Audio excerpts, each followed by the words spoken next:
Okay. Hello, everybody. This is Seth, Head of Operations at Quoine, calling in from Tokyo, and I am joined today, very excited, by Derek Capo, who is CEO of TokenPay. Derek, welcome. Hey, thanks a lot for having us on, and really appreciate the opportunity. And I'm calling in from Zurich. So literally, this is a very global AMA. Okay. Hello, everybody. This is Seth, Head of Operations at Quoine. So first and foremost, let's get out the mechanics. So joined today, very excited, by TokenPay, Capo, who is CEO of TokenPay. On Derek, welcome from tomorrow. I believe we have a listed time scheduled for 1 p.m. JST tomorrow, and we're just incredibly excited to welcome TPAY into the Quoine network, and it's going to be great. The wallets should be enabled a little bit later on this evening, and like I said, we'll have TPAY trading against Ethereum, Bitcoin, and cash from tomorrow. So with that, I'd like to first start off, Derek. First of all, I'd like everyone to get a little bit of background about yourself. We've gotten to know each other pretty well over the past few weeks. And I think, you came similar to myself. You came from a finance background. So tell us a little bit about your experience before you got involved in blockchain. Yeah, so I actually like to start from the university period, because that's really kind of where it all kind of took off. But went to university in Miami, a public university in Miami, born and raised in Miami. Studied finance, and right out of college, I got a job as a hedge fund analyst right out of college in Wall Street, but in Miami, so I guess the south of Wall Street. And there I got exposed to Asia, learning about different cultures and economies and stuff like that, and that eventually got me to quit my job and move to China. I actually went over there, studied Chinese for about a year. Then after that, the financial crisis hit, and which is coincidentally when obviously Bitcoin was born. And I decided to start a business, so I started a study abroad business, which has helped foreigners go to China, study Chinese. And during that time period is actually when I did my first Bitcoin transaction. It was around 2011, 2012. So I was exposed to Bitcoin very early on because it was showing in China, actually. You would go around the Wudaoko area, which is a certain area where the university students are. I lived in a college town, part of Beijing. Okay. And I was exposed to it there, and I was like, oh, this is really interesting, but didn't know if it was going to be legitimate or not. It was kind of cool, and I think just didn't really know, right? And then kept on doing that business. Then I did a robotics education business, and then eventually I turned in to crypto, to doing TokenPay. We actually first started with a company called EFIN, EFIN.com, which is it was an algorithm that we based on to grade stocks by like a credit score, but for stocks. And then what ended up happening was I went to MIT to speak with a partner of ours called Stock Trade.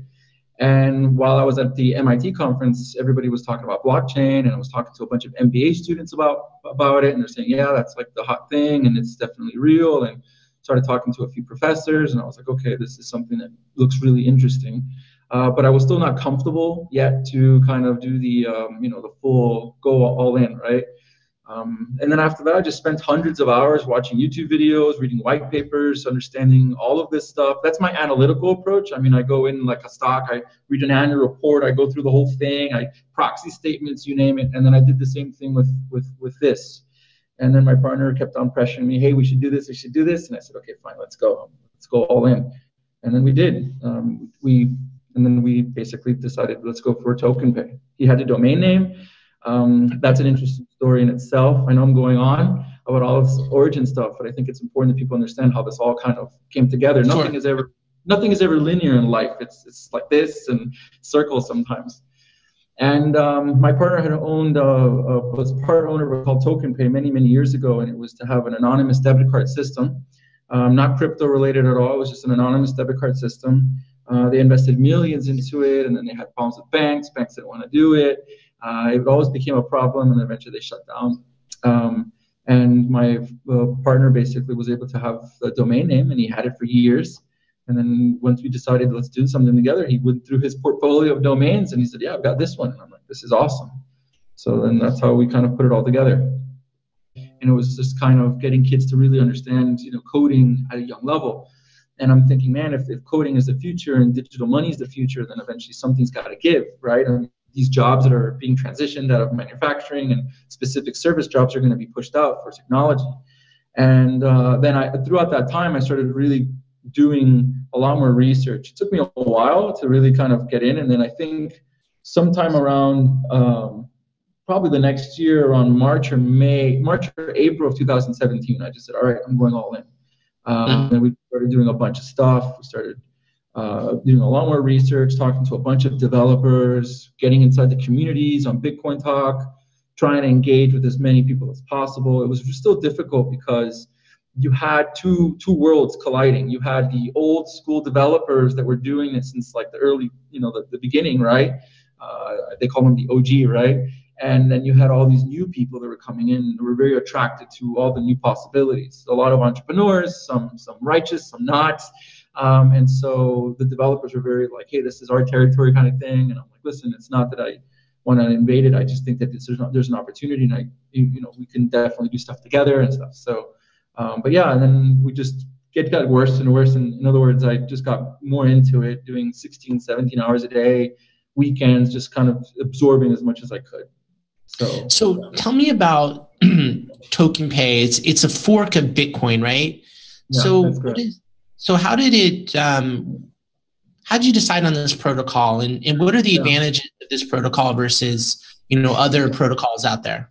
Yeah, so one of the things that we noticed was that there were, at that time, when we looked at CoinMarketCap, there were only a few hundred coins. I think it was like 300, 500 coins listed on CoinMarketCap. And we started seeing throughout 2017 hundreds and hundreds of these coins coming out. And we realized that they had all the same common denominator, which is they were all Ethereum based. And so we started looking at the Ethereum protocol, and we realized that it was a nice and new and exciting technology, but it wasn't as proven as, say, Bitcoin, that's been around for much longer. Sure. So when we started talking to a few developers, we said, well, what are the options? Like, well, if you want something quick and fast, then you can do an Ethereum coin. All you have to do is a white paper, slap on a website, and you're off to the races. Just have a dream, put it on a website, and go.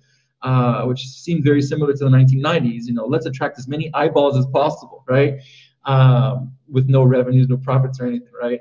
And I said, well, that doesn't make really a lot of sense. That doesn't seem very superficial. I think I want something that has the best of both worlds. Well, why can't I have a business plan along with an actual blockchain that actually works, that would actually be useful from day one, right? And so we started looking and surveying a bunch of other stuff, and we thought that a Bitcoin-based coin would make sense because it's been around longer. It's pretty stable. We like the stability of it. We knew that though Bitcoin had its flaws, it was a little bit slow. It had proof of work, which is the mining network that's needed to process transactions. And we also realized that there was privacy that was needed. And a lot of people link privacy to nefarious activities, and I say, well, look what happened to Facebook, and what happened to everybody's privacy, all basically destroyed and used to manipulate, unfortunately, political campaigns, and who knows what else they've been able to manipulate. And I think people don't realize that when they sign up for any of these services, they are giving up a lot of rights. And I think for us, we looked at privacy as something that was important. We thought that is something that people are starting to realize more how important it is. And we thought that that was something we should incorporate into the technology. So we got together and we decided that this was a good blockchain to have. It's not amazingly perfect, but it's exactly what I think the market needs, and we can always improve upon it as we see new technologies and new things develop. Okay, so one of the things that definitely got my interest about TPAY is the proof of stake model, right? So maybe a couple things. So explain to me how, well, maybe for the audience, like how proof of stake works, and then how you've been able to implement proof of stake using the sort of Bitcoin core as the protocol. Yeah, so proof of stake was actually invented by a coin that was specifically just that, called Quoine. And the model was, proof of stake is extremely energy efficient. It's a truly decentralized network because all you really need to do is have your laptop open. It only works for desktops for now, and then eventually you can have it for mobile. So the whole point is that you don't really need to have these crazy expensive mining operations. And what ended up happening with Bitcoin, and I think one of the people that many people don't realize, is that it became centralized. Bitcoin became controlled by mining pools that had extremely expensive infrastructures that would basically control how many transactions they would be able to process faster than all the other mining pools. And so that's why you have all these Bitcoin forks, because mining pools will just say, well, if you're not going to do it this way, then we're going to go on our own. And that's why Bitcoin Cash is out, Bitcoin Gold, and there could be 10 more, right? I mean, as long as the primary one decides to leave. And we felt that that was not right. We felt that that's what destroys the concept of Bitcoin itself. We thought that that was proving that that was one of the major flaws of Bitcoin, is the level that became super centralized. So for us, we said, okay, well, the only way to have a truly decentralized system is we have a proof of stake. It's based on an algorithm that's not just based on how many coins you have. It's based on how many coins you have, plus how fast your computer is, how much processing power you provide to it, the amount of time that you have it open, like the actual wallet open, and it basically creates a grading score, and it basically releases coins to computers that actually help out the most. But you can stake your coins on a Raspberry Pi. I mean, we had one friend of ours who got into the community. I've been talking to him personally, and literally got a Raspberry Pi, which is $10 to $15, and was able to link it up to a wallet and started staking. So it's just a way to, for us, it's energy efficient. It's a way to decentralize the network and not really have this risk of this massive centralization to fork a bunch of TPAYs to becoming something, just like Bitcoin. So there's a lot of reasons, but those are the top 3 or 4 reasons why. Sure. So let's talk a little bit about the other key aspect of the protocol, which is privacy. How are you achieving privacy? What is the model versus some of the other privacy coins out there, such as Monero or Dash or something? Yeah, so one of the main things is that we integrate with Tor. Some of them do not integrate with Tor.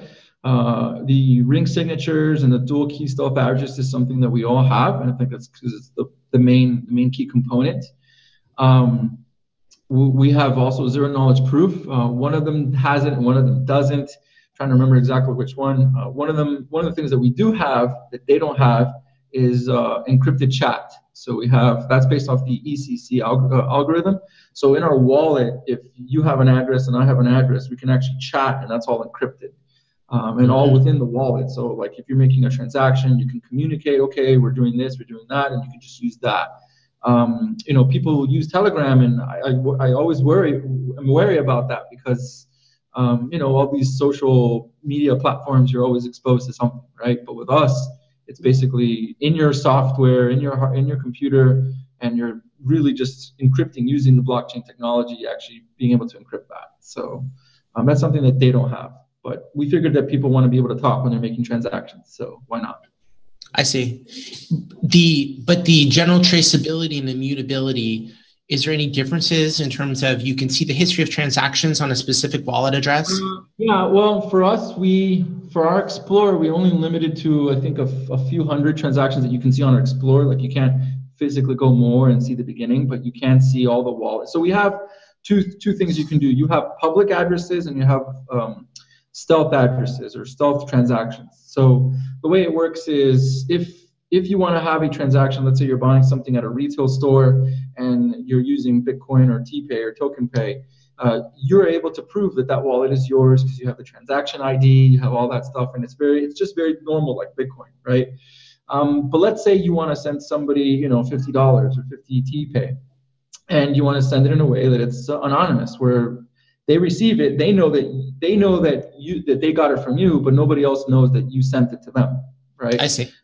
Why is that important? I think this is something where people start to immediately tie to the nefarious activity, and I try to best to understand it. I don't agree with nefarious activity, I don't condone it, I don't support it, but I think that people have a right to be able to send anybody anything whenever they want and however much they want, and it's up to them to follow the laws of their applicable country and their reporting. I mean, at the end of the day, it's up to them to have that right to do that.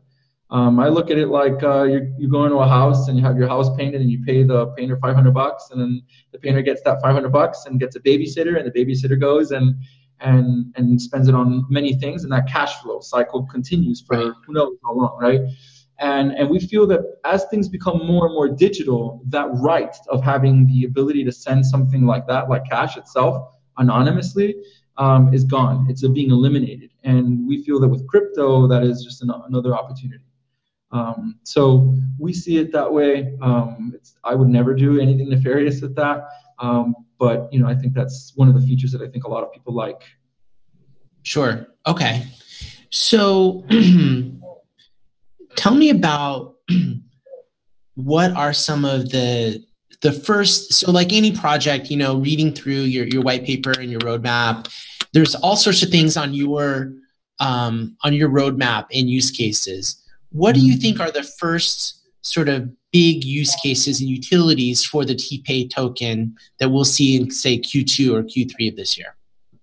Yeah, so the main thing that we wanted to do was to have an ecosystem that would have the ability for people who own TPAY to be able to consume and store and convert TPAY in any way that they want, right? So the first thing we started was, let's have a merchant services application. The merchant services is essentially for a business to be able to collect TokenPay and for consumers to use it. Now, people always ask, well, if a consumer wants to use TokenPay, how can they have access to it? Which is why we're listing on exchange. We're not listing on exchange because we're trying to make this all about helping traders. On the contrary, we look at exchanges as the ability to enhance our liquidity with the applications and businesses that we're trying to build around TokenPay.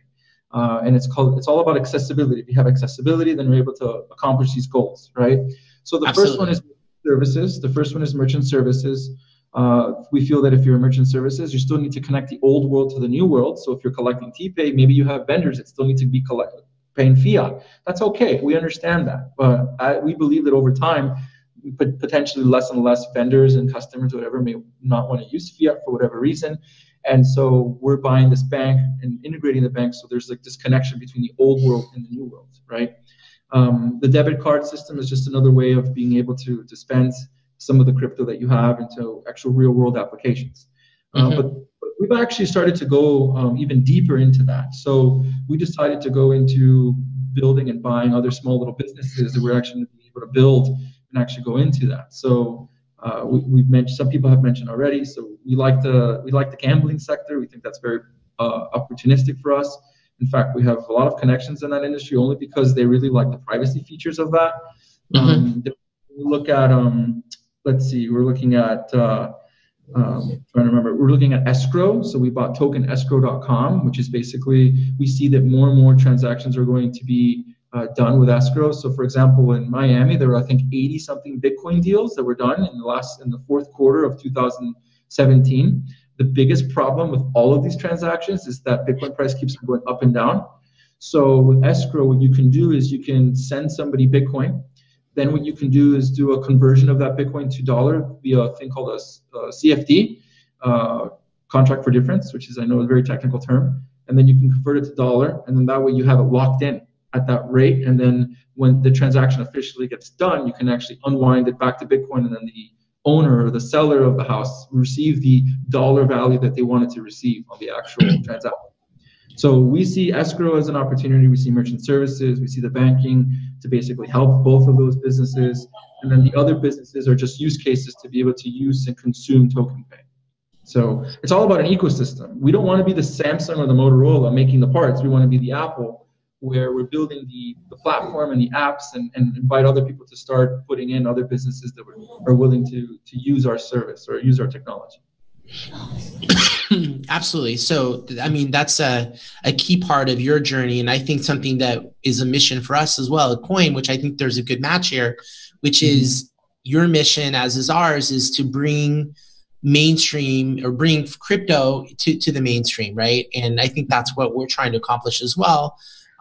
When we speak about liquidity, I think that's going to be a really important development for us and hopefully for our partners such as TokenPay, where with our liquid platform, we're going to be extending the capability for, number one, better liquidity in the liquid crypto world by being able to take liquidity in one market and bring it to others, but also being able to have a gateway for fiat trading versus many tokens that today don't have that possibility. And when you think about ecosystems and the development of an ecosystem, guys like us, we're in crypto 24/7, but the majority, 98% of the world's, maybe more, doesn't have any crypto whatsoever. So there's that whole part of the universe that needs to get served. Yeah, I think you mentioned an interesting point, and I did witness in China. I witnessed in China the ability for farmers in the middle of nowhere use digital payments. And they did it through WeChat. WeChat is the Facebook Messenger kind of WhatsApp of China. And they did it very intelligently. WeChat in the beginning was just a chat application that you just started texting each other. And I thought that was useless because I had a BlackBerry and I'm like, what do I need another application? Then all of a sudden, they just started doing more and more and more applications into the system. And it got to the point where with your phone, because everybody had a phone, you could send each other money through like a QR code, which is very similar to how Bitcoin was basically built on. And I would see people in the village in the middle of nowhere where they would sell, food or whatever on the street. And when you would ask them, like, do you have WeChat? And they're like, yeah. And they'd get their phone and they just go like that.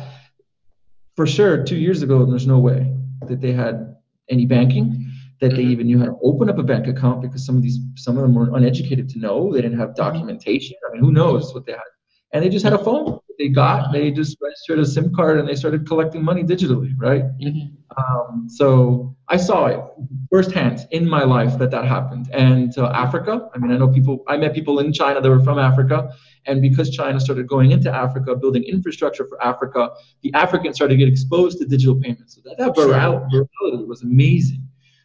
Do I think that it can happen? Yes, I think it's going to take a while. Crypto is definitely easier and much faster to do it because a lot of them are mobile, right? So it's an opportunity. But I think the most important thing here is you're looking at transaction costs that are being reduced for some of these people. I mean, if you talk to anybody that does remittances, whether it's in the Philippines or Mexico, they probably take away 10 to 15% of their paycheck based on fees. And that's a big deal for these people. So when you start to compound it, it starts to, So that brings up a key point about the TPAY network. As you know, I'm sure as you know, the way Bitcoin has evolved is that as a payment system, it's become a victim of its own success in a sense, and it's not really an effective means of transfer of value. I don't want to bury Bitcoin, but how can TPAY be more effective as a way for actually transferring value between two different people as a medium of exchange? I think the key point here was that Bitcoin never really had business people behind it to really push it. In the beginning, they eventually did, and I think it became an issue. It was like, who has control of what and all that. And I think like I said, you had the developers that created this thing that were probably very anti-business. I mean, if you look at the root of what Bitcoin is, it's not. It's kind of anarchist, I guess, in a way. I mean, they really were trying to prove something. And there was no business concept behind it. With us, we feel that you can have the best of both worlds. You can have a system and a cryptocurrency in place that can do a lot of the amazing benefits that Bitcoin has, but you can also have business and cases that actually will help and improve people, will actually help businesses have a higher chance of success. And I think that's extremely important. And I think that's the difference, is that now you have a group of people and the team that are kind of going and looking at it as that mission. It takes time. I'm not saying that I'm going to do it in a snap or it's going to happen in a few months, but with time, I think, like, look at us. We've been partners with Verge, which is a fantastic privacy-based coin. They're proof of work, we're proof of stake, very similar on the privacy features. And great community, fantastic community, it's a developer run. So they were never really business oriented. And I actually approached them many times, or like in the beginning. When we kind of started, and I said, listen, you guys have a great community. This is fantastic. Maybe we can work together. And we started doing stuff. They did a crowdfund, and because they signed up with a major company, the companies stipulated that they needed this crowdfund in order to use that to help them spend the money on marketing, and it was kind of like an even exchange kind of thing, right? And we helped them out. We funded, I think, 85–90% of the crowdfund, right? But why did we do that, right? Why did we decide, why should we help Verge, right? First of all, I think that many blockchain and crypto projects out there are not helping each other. I think they should. I think there should be more partnerships within the community. I see a lot of this fighting, and we're better than this and that, because people like that narrative. But I think we need to have more partners in the community, because at the end of the day, we're fighting a certain war. And I think the more partners we have, I think we can accomplish all of our goals together. Number two, it's a very large community. It's 300,000 people on their Twitter and their Telegram. And we knew that if we helped them out, that they would in turn help us out. And what I mean by that is those are people that are going to like TokenPay. They'll diversify. They say, you know what, I like TokenPay and I like Verge. Maybe I'll use both. So that increases the adoption of TokenPay, but also the adoption of Verge. Why? Because if we have banking products for those people, if we have the ecosystem for those people, and we start integrating Verge and TokenPay together, then all of a sudden we have a much bigger ecosystem than just us, right? We have about 18,000 people on Twitter and about 15,000 on Telegram. Why not merge those communities as best as possible, right? Sure. And we keep on. If there's other communities that make sense to us, we'll just keep on adding. So this is things that just have to happen, and I think should happen in order for it to be a successful project for us and for the crypto community as a whole. Sure. So we talked about some of the upcoming use cases for TPAY. How does the protocol handle scalability and transaction processing? Because we know about the limitations of Bitcoin of 7 transactions per second. Where are you today with TPAY scalability, and where do you think you're going to get to in say the next 1 year? Yeah, I think we're at a few hundred to a few thousand transactions per second. I'd have to confirm with the actual developer, but I know that in our last interview that we had with the lead developer of Verge, he was our blockchain auditor. He was able to confirm more or less. We're not worried about transaction speeds right now, because we still have to get more and more people using our coin. But there's definitely a lot of updates and things that we can do that can improve the actual speed of it. It just takes time. I mean, we're still not, Bitcoin's pretty decent right now, and it's already 8–9 years old, right? I think we're okay to still be fine. So the answer to your question is that we are okay right now with the amount of transactions per second. We think that that's not going to be an issue for at least another couple of years. And then during that time period, whenever there is an update or something that we can do to increase speeds, or things that we can do to kind of eliminate the bottlenecks, we'll do it. That's what the development team is for. Fantastic. So just to recap here, people, this is why I'm so excited about bringing you onto our platform.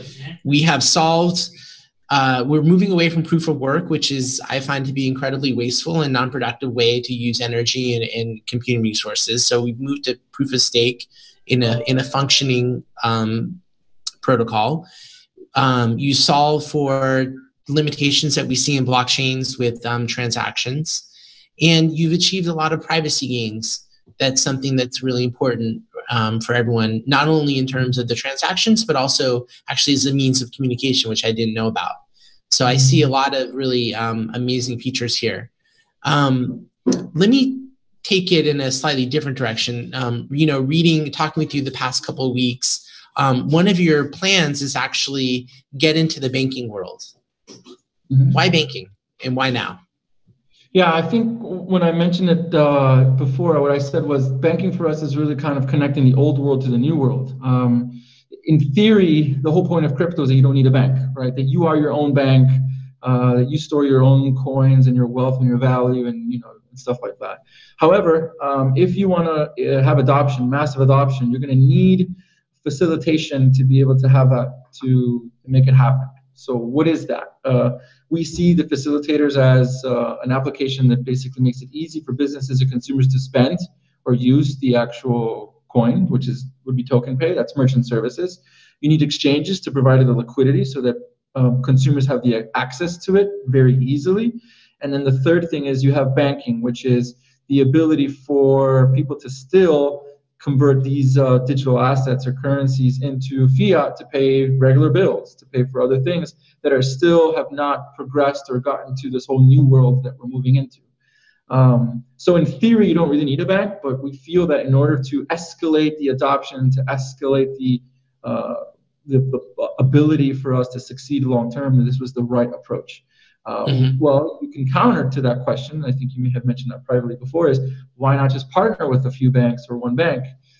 The answer to that is that we have seen other competitors that have put their eggs in one basket with one company, and then within a day or seconds, somebody can do something wrong, and then all of a sudden they'll lose that relationship, and they're literally not able to do anything. And so we would rather be in a position where we are in Germany, which is actually, they're very influential in the European Union. Obviously, the rules that they say will probably ripple around all of Europe. We know that.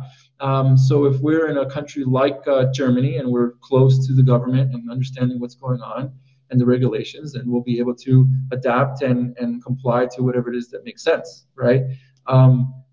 We see that they're actually a little bit, understanding of crypto, and I think that's extremely important. So I'd rather have that control, knowing that we have the close connection with the regulators, talking to them and understanding what we're trying to do, than somebody else having that relationship and literally cutting off the entire infrastructure within a day. And that's not cool. As a business owner, business mindset, you always want to be able to have as much control as you think it makes sense for the risk of your business. And I think that's important for us. Well said. We'll talk again in 6 months after you've had to sit through some audits. But that's, we definitely get it. Right? That's our approach here at Quoine, that we work with regulators, we work with auditors, we work with bankers, because the reality is crypto doesn't live in isolation. Like I said, 98% of the world doesn't have crypto. So there's still an analog world that we need to work with, and we will. And so I appreciate your approach of going head forth, and I'm definitely interested to see how that goes. We know it's not easy. We know it's not going to be easy. I'm not making it sound like it's going to be easy, and it's going to be definitely challenging. But I think if we believe the mission is the right mission and it's the one that makes sense for everybody, our community, what makes sense for the entire crypto community, then we're going to do what we can, what we think is right. And hopefully the regulators understand, and will follow and comply. That's absolutely simple. Yeah. So Derek, reading through your white paper, there's obviously some really exciting things coming up. The iPhone app, further down the road there'll be the Blue Diamond debit card. What are some of the next big things that are on your radar for milestones for the project? Yeah, so with the roadmap, there was a few things that were moved around. Some things actually became earlier. Some things are going to be a little bit later. The iPhone app is definitely going to be a little bit later. The expectation is for it to be this year, probably maybe fall or winter of this year. It's hard because Apple has a lot of changing regulation in regards to some of the how you apply for an app and the stuff that you can have for privacy and stuff. But we are in the Google Store, the Google App Store, the Android Store. The merchant services is actually being built right now as we speak. We do plan on launching that either an alpha or a beta version sometime in the second quarter, which is pretty much on track. The banking actually is put on the roadmap that it's the third quarter or fourth quarter of this year. But actually, we may be able to get the bank earlier because the kind of infrastructure, the deal that we're having in place is we're able to have a piece of this bank and be able to have influence in how the bank is kind of being run, right? We make suggestions to the executives. They obviously want to do this, right? It's not like they don't want to do. And we're able to really start doing stuff at the bank really quickly, which is a lot faster than we expected. But full control, ownership of the bank will take long. I mean, they told us it could take 6 months to a year and a half to get full control of approval. So this is a great way to still have it, but then over time, when we officially have it. It could be this year, it could be next year, but it won't matter because we'll still be able to operate as if we kind of owned it. Absolutely. And that will help you to round out your ecosystem in a sustainable way. So that's really exciting. Yeah. Well, Derek, thank you so much for taking the time to tell us about TokenPay and everything that's coming up and about the protocol and then Token. We're incredibly excited. For those out there in Telegram land, we will be listing TPAY tomorrow at 1 p.m. JST. And actually, no, I'm corrected. I think we agreed on 9 a.m. JST tomorrow, which I have to check, but I think it'll be 9 a.m. JST. You can look that up, what that's going to be in your local time zone. And the wallets are actually already created. They got created while we started our AMA. So you can now deposit your TPAYs into Cryptos. That's www.cryptos.com. And we're really excited and looking forward to seeing the token trading from tomorrow. Okay, great. Thank you very much for your time. Really appreciate it. And looking forward to a lot of future developments and audit meetings. Yes.